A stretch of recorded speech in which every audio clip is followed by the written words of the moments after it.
You're awakening. You're wonderful. You are an awakening wonder. Welcome to Stay Free with Russell Brand. It's another week. We've got a lot of things to discuss with you.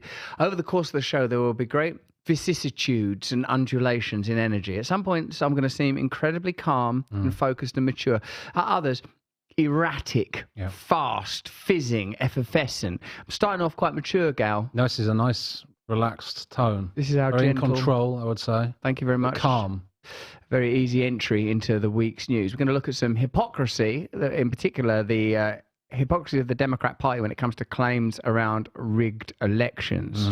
If you're watching this on YouTube now, by the way, after about 10-15 minutes, we will disappear into the annals, I said annals, of Rumble, where we can speak more freely. We're not there to discuss conspiracy theories, well, a little bit, and we're certainly not there to do anything other than bring people together and to speak freely against the establishment. We've got such an exciting week this week. We're going to be learning more about Robert F. Kennedy and why the mainstream media en masse are attacking him as an anti-vaxxer. You're going to love it. We've got a great guest on, Ryan Grimm. He's going to be telling us about...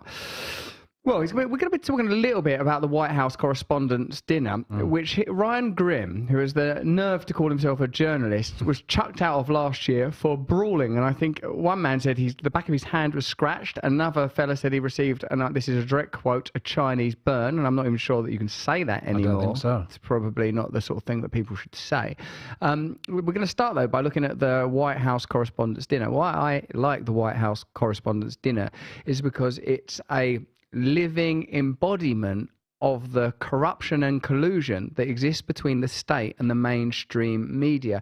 Joe Biden, your president, had the out-and-out nerve to quote Jefferson and Jefferson's views on the media. This is absolutely fantastic. Watch this. If you're not watching us on Locals, by the way, join us on Locals because we do extra content on here and we can see your questions. Blessed Old Bird, for example, saying rug burn or American burn. Yeah, that's right. Suggestions, script alts, actually, is what's coming through there now. But let's look at Joe Biden. Do you think Joe Biden's even got the right to cite Jefferson, one of the founding fathers? We interact with our audience, Ross. There you go. Yes, Don't get that at the White House Correspondents' White House Dinner. Correspondents, what they do is they just bleach out your consciousness. We're listening to you. What do you think, guys? We care about you. We love you. Not like old Fox News, you express an opinion, you're out the door. Not like MSNBC, where they're just trying to turn you into a drone and not an NPC without a view to see, not a chance to be free. Have a look at this, where Joe Biden has the audacity to cite Jefferson. Look at it. Serious note. Jill, Kamala, Doug, and I, and members of our administration, are here to send a message to the country and, quite frankly, to the world. I'm not pausing. I'm just showing you that this don't work no more. The free press is a pillar, maybe the pillar of a free society, not the enemy. Thomas Jefferson wrote... Of course they're cheering that because they are the press. You know, they've just had like 4 years of Trump saying, you know, fake news, fake news. They're essentially applauding themselves. I put it to you, whether you're watching this on YouTube or Rumble, where we'll do the whole show unexpurgated, that this is a sort of an onanistic circle jerk, a media masturbatory circle of self-congratulation, where everyone is drenched not in news, but in ugly sputum. Nice, yeah? I'm glad you said that. Wondered where you were going there. I was always, as I often am, heading towards... Sputum. Just the word sputum. The word sputum is never far from my lips. No, that's the word sputum. I know. It's simply a linguistic sign. So, like you can't say that. But this isn't even the best bit of the clip. This isn't even the best bit. This isn't like. By the way, other things we could be talking about in the news this week. We could be talking about U.S. corporations cashing in on Ukraine's oil and gas. Oh, what a surprise! What a surprise! Who would have imagined that? U.S. corporations cash in on you, but don't worry about the free press that's holding power to account. To complete Jefferson's quote before dear old Doddery Joe does. Let's see the rest of Joe. You all know this quote. Thomas Jefferson wrote, "We're left to me to decide whether we should have a government without newspapers or newspapers without a government. I should not hesitate to prefer the latter." Right. So he's saying that a free media is more important than the government. How many of you agree with that? But how many of you think that we have a free media? Right now, there are stories that we can't discuss on YouTube, which is a media platform that's regulated in a variety of ways. When we come off, we're going to be talking about an Epstein story that's going to, I'm not going to use my usual metaphor, like knock your knickers down, because it doesn't seem appropriate with regard to that particular story. But we're going to be talking about Epstein's calendar. And it's not a calendar where Epstein's posing, like February is a fireman with a kitten, March he's got a little apron on and he's whipping up a cake with a bit of batter up his face, all batter spattered up his noggin. You've done the fireman, have you already? Fireman. Yeah, I started with fireman. Yeah, good. Now I'm going through the film Calendar Girls with my head. Yeah. Like that. And then maybe a football calendar is probably next in my mind. I said, well, since I've had a calendar. But like apparently Epstein had meetings in with some people that are quite surprising. And we'd like, we don't know if those meetings took place, and we certainly can't discuss it on YouTube. No. We can't discuss Epstein's calendar on YouTube. Can we? You can barely say his name on YouTube, to be honest. What if it was the one that's the Beatles manager? Well, let's go with that one then. Was it that one? It's not that one. He was a lovely man. Right. The way he got those boys to come together as a band, he took them to the top of the pops, as they used to say amongst themselves in happier times.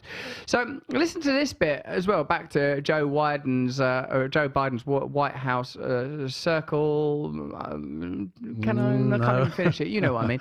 But have a look at this. Have a look at this bit. And look at the question. In your mind, prepare right now for the question that this begs. Journalism is not a crime. Evan and Austin should be... Whoa. Journalism is not a crime.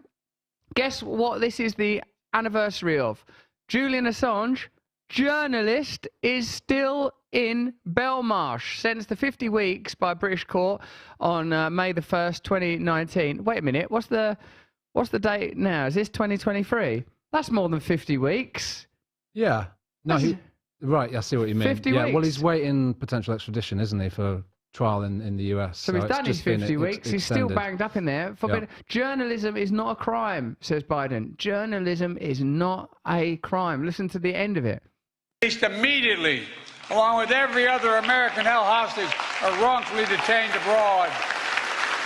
Because he's got excited there. I know that his scrotum tightened during that bit. I can tell from his face that he sort of went, hey, I'm immediately like that. He's sort of his snout. He's pushing the snout forward. He's going up into the palace. Every journalist abroad.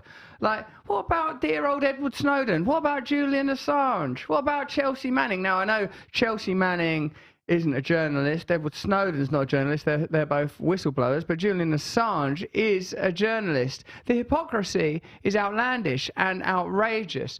Do we care about the cheat sheet thing? You know about that by now, right? You've all seen that. Yeah, everyone's seen that. You've seen that. We don't need to see that anymore. Do you know what the White House dinner, the point of the White House dinner is?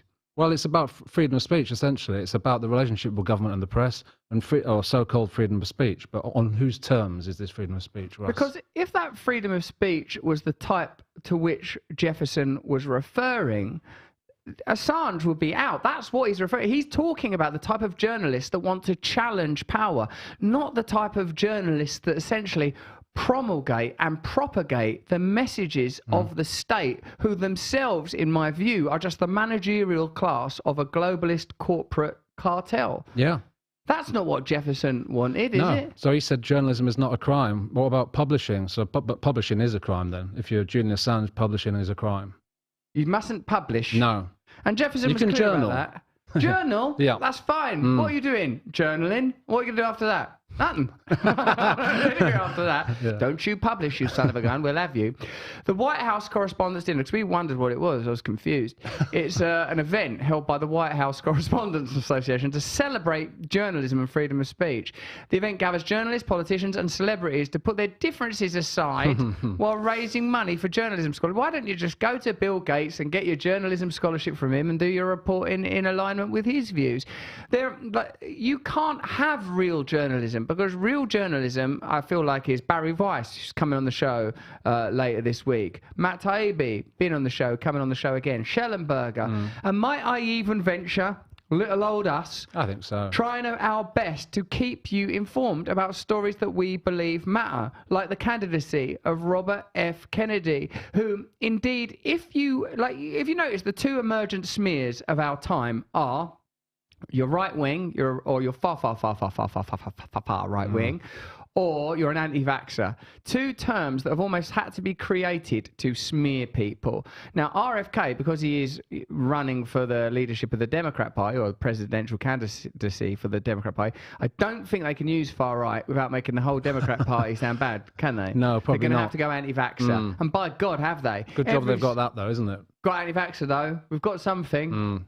I raise you. We're not going to be able to do far right, but what about that? What's your attitude towards vaccines? Well, under certain conditions, I would take them. Under certain other conditions, I would. Whoa there! No, you don't on Alphabet. No, you don't on Google. No, you don't on YouTube. That's why you have to join us on Rumble when we were talking not only about issues like that, but also Epstein's calendar girls. Not necessarily calendar girls. No. There's a variety of genders. It was. Mainly very important men. Oh, what the hell's drawing all these important men? Taiwan now has real-time intelligence sharing links with Five Eyes. So that means Five Eyes, which are the Anglophonic countries and their various secret service agencies that I believe were part of the exposures of Snowden, actually. Yeah. And like we learned about the extent of because America ain't meant to spy on Americans. Right. Britain ain't meant to spy on British. Australia ain't meant to spy on Australians. Yeah, but what if we spy on yours? Yeah, keep talking. And we were to spy on yours. Oh, I like your stuff. That's fantastic. So it's like I will call it deep state wife swap. It's deep state wife swap. Yeah. You do mine, I do yours. Isn't it? Isn't it though? That's exactly it. That's why Epstein's always involved, because there's always saucy swinging. Saucy swinging in the deep state, baby. I spy with my little eye, says the unicorn plug, and I'm not even going to ask what that name's supposed to mean. I daren't. You mustn't. Not on YouTube. Go on, I can see you're chomping at the winkle to make a point. Well, yeah, obviously, we're talking about the hypocrisies of that, White House correspondence. It is hypocritical. So obviously, all the things we've spoken about this loads of times, but when they're talking about freedom of speech, freedom of the press, we've had the Twitter file revelations recently. We know about that. Even when the press do get it right, as with Hunter Biden, laptop story, and that was when that was actually censored by the government. So that's even when the press are doing their jobs and reporting something that's true, that then gets censored. You've got the warrantless surveillance that we're talking about, which Five Eyes actually fits into. Protest laws, which are on the rise massively in the United States. So when it's all talking about freedom of speech, it's whose freedom of speech is this? It's certainly not the public's freedom of speech. When they want to protest against things, they're going to get shot down in that respect. Police violence is on the rise. You sound like this is actually all starting to get on your nerves. It is a little bit, Ross. They're actually gotten to the point where they're getting on Gareth's nerves, and that's something that I don't like to hear. This is what I did get on my nerves, actually. So in the coverage of the Correspondents' Dinner, no mainstream production made any mention of Assange or the contradiction between Biden's declaration of fidelity to the First Amendment and the continued drive of his administration to extradite and jail Assange. Nor did any media correspondents or management, the bulk of the audience in the dinner, seek to raise the issue there. So not only did Biden not mention it, no one mentioned it. That's what the collusion, I suppose, is about, a kind of consensus to double down and reiterate the framing. These are the stories we talk about. These are the ideas that we support. We don't talk about Assange. We don't question surveillance. We don't talk about how the mainstream media, in particular TV networks, generate the majority of their revenue by bundling together your data and selling it to other companies, even more than porn sites do. Isn't that astonishing? They don't talk about surveillance. So in a way, it's a bit like the WEF. How the WEF operates is by PRing for globalist interests and making sure that the agenda stays within an acceptable framework that will never challenge the interests of the powerful. We've got to do something about the environment, but we're never going to meaningfully change what powerful organizations do. We've got to do something about pandemics, but we're never going to say, for example, start exercising all the time or eat healthy or change. That's not the kind of thing that's going to be on the agenda. The White House Press Correspondents' Dinner is essentially a coming together, as many circular onanistic ceremonies are. Yeah. Nice. Thank you.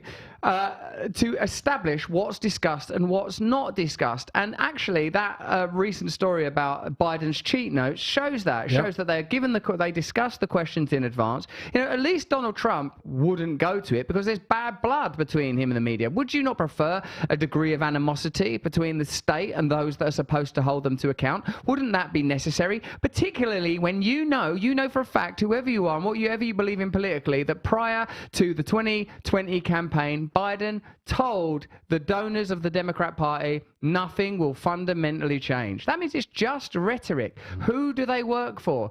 Is it you? So let us know in the chat what your concerns are, and let us know why you think these stories are continually repressed. What would it cost to have a free media? Because the possibility for a free media plainly exists. The journalists are out there now. The Twitter files shows that. The outbreak of new organizations such as Rumble, I have to say, and even YouTube at its best with like organizations like Breaking Points and Jimmy Dore, and obviously the kind of stuff that Joe Rogan talks about, and even organizations that are left of center, like what do we like? We like Redacted, and even people that are like don't like me, like what's that one called? Minority Report, Majority Report. They're all like out there being independent voices. But what I would say is, if you find yourself parroting the views of the establishment, that's a problem. They seem to think it's a greater problem if you find yourself attacking the establishment alongside people that they define as right-wing. But I don't think that's as big of a problem. Like, take the Tucker Carlson story. Like, you know, you can see that Tucker Carlson does have concerns about demographics, and me, that's not what I'm about. I'm about like the ordinary people from all cultures, all backgrounds, all identities should find new alliances and ways of loving one another in order that we may confront establishment power. Put aside your differences, allow people to express themselves freely, whether that's traditionally or progressively. These are just simple terms that I use to try to avoid getting mired in this stuff. What I don't think we should be doing is finding ourselves on the same side as the Defense Department and the Pentagon and massive corporations. If you're doing their dirty work for them, you ain't on the right side. You can't be. When did being anti-war become right-wing? Yeah. How does freedom of speech and supporting Assange become right-wing? It doesn't make sense. No. When the Department of Defense celebrating the fact that Tucker Carlson's gone vocally, letting it be known that they're pleased that he's gone, where the Pentagon are pleased that Tucker Carlson's gone, it's obviously because he was doing something that they didn't like. And are there any other voices as big as his at the time saying those things? There weren't. Let us know if you can think of any voices. Say on, like, you know, in the mainstream media, who? Is there anyone at CNN, MSNBC that's willing to come out and be anti-war? The war discourse is being limited, so where's your free press there? A White House correspondents' dinner worth having would go, like, even though we're greatly at odds when it comes to the funding of this war and the continual flow of American taxpayer dollars into Ukraine, who do deserve to be supported from a humanitarian perspective, of course, but a diplomatic solution ought be sought. That's not even being discussed, is it? No, I mean, you couldn't get a better example recently of the kind of collusion, literal kind of physical collusion between the state and the press in that Jack Teixeira or Teixeira. He's called Buddy Boy Teixeira. Yeah, I know, yeah. Buddy Boy Teixeira, the whistleblower. Go on. Well, the New York Times, as we've kind of spoken about before, they like got 12 of their best journalists together to like uncover his name and reveal it before like setting the FBI to go and actually arrest him. The New York Times are actually involved in the investigation. No one with Buddy Boy Teixeira, the recent Pentagon Papers whistleblower, no one is correctly covering except organisations like Grey Zone, and we've got who we got on tomorrow? Max, is it? Yeah, Max Blumenthal. He's coming on tomorrow. None of them were talking about, oh, it's a bit weird that this dude's saying that there are American troops in Ukraine, even though we've been told again and again that there aren't. It's a bit weird that privately the American government admit that there's no way that this can be won and that it's pointless and they're never going to get the territory back. No one talked about that. When they lined up to have that, like when they do those press conferences where Joe Biden's got the questions in advance, it's theatre. Like the White House press conference is theatre. This is what I want to talk to you about on an emotional level. Nothing's real anymore. We're engaged in a spectacle, and I feel like I can feel it on some level. Like even in my actual life, like when everything that you participate in, life has become like a theme park. Politics has become a theme park. When you hear authenticity in the voice of a narrator or in the voice of a TV pundit, it chimes with us. Even if you sometimes don't agree with what they're saying, at least you can agree with their authenticity. Let me know in the chat and the comments whether you're on Rumble or whether you're on Locals, and if you're not on Locals yet, join us there. We do like weekly meditations, and by God, you're going to need them. This crazy crazy world that we're living in. I'm sure Glenn Greenwald, right-wing fascist Glenn Greenwald, would think the same thing. I mean, obviously for him, going back to the revelations around Snowden, that they were partnering with like The Guardian, and then that spread to other publications. Now, would there be a publication that would facilitate them in that way? Would there? What do you think? Like, if Edward Snowden came forward now and went, oh my God, I've got these revelations, the American government are spying on their citizens in ways that are unconstitutional and illegal, do you think the New York Times would publish that? Yeah. Do you think that the Guardian would publish that? No, they wouldn't, would they? I don't think so. Do you think so? I mean, I feel like it would be down to us. Yeah. And that's a worrying trend. What's going on? The mad thing is that is actually going on, this section 702, which sounds really boring because it's meant to sound boring. It does sound boring, Gary. You better say something interesting about 702. It is about the warrantless surveillance of Americans. So it's all done in that, we're trying to stop terrorists, but it's about collecting, apparently, more than 3 million backdoor searches, which I knew you'd be interested in. Gareth, I've had personally over 3 million backdoor searches, and I've passed every single one of them. Every single one of them. Every one of them, I emerge with flying colours, squeaky clean. And another day, another back day or so. I don't think I've ever flown into America without a backdoor search. No. You've got quite used to them, haven't you? I like it. That on go the blue gloves, and I'm grinning from ear to ear like I'm not got the cream. Yeah. Mr. Brand, we're going to need to take you to secondary immigration. Mr. Brand, come back. No, do your belt back up, Mr. Brand. Get out of there. Mr. Brand, you will have to leave now. You've been here for hours. You've not checked round the corner. I could have all sorts of gubbins up there. You know, that's the sort of thing that people say, isn't it? The news this week, this was a hearing last week. Heads of federal intelligence agencies were not willing to reveal how much data they collect on US citizens. Expert witnesses were also not able to say how many can conduct the unlawful and warrantless searches. So it's like, not only do they not know how many searches are taking place, but how many people have access to these searches. It's pretty worrying. So it's a bit like that Pentagon audit. They don't know how many searches they're, like, you know, with the Pentagon failing their audit, last 5 at least, these dudes don't know how much data they're collecting, and they don't know how many people are accessing it. This is your private data. And what about this? The WF calls on leaders to make good use of mass data collection. One of the recent proposals to come out of the World Economic Forum is to develop ways to harvest and monetize satellite data, biological data, you saucy devils, and citizen-generated data. Penned by the MIT Media Lab, the proposal calls for putting all this spuriously collected in the first place data to good use now. So there you go. That's the intersection between a globalist organisation like the WF, a national organisation such as Gareth just described, and even the Five Eyes set up, where now Taiwan are in league with international deep state agencies, presumably in order to spy on citizens, to develop narratives that will be beneficial to the cultivation of war. Now, pretty soon, we're going to head off of YouTube, if that's where you're watching us. You'll find a link in the description where you can flip over onto Rumble, and we'll be talking a little bit about Epstein over there. Plus, we've got Ryan Grimm. I call him Grimmy. Nice. Or Grimesy, like in that episode of The Simpsons. Or Grimbo, like that. And I'm going to be asking him about his White House correspondent dinner brawl. Right. Like where he scratched someone's eyes out and he kicked someone straight up in their nutbag. I'm not sure he did that. No. He told me privately that he gives someone a wallop in the perineum so they didn't sit down for a fortnight. Okay. That's a British word for 2 weeks. Do you want to see a little bit more of the White House thing, or do you want us to slink? Do you want us to slink off of YouTube like a... Evan's parent. Oh. Excuse me, Joe. Excuse me. I miss that guy, don't you? Saucy little devil. Are you ready to go on to Epstein and talk about... no. Are you ready to go on to Rumble and talk about Epstein? Sure, okay, all right. Or should we go on Epstein and talk about Rumble? No, not that Where one. did they bury him? I don't know. Let's go off some... Why is there no security footage of the night he died? Right. Yeah. What's going on in that there prison? Well, we'll get into it as soon as we cross over. No, you can't keep just doing them. Can't I? No. Okay. Right, come on. Let's see what's going on with Epstein.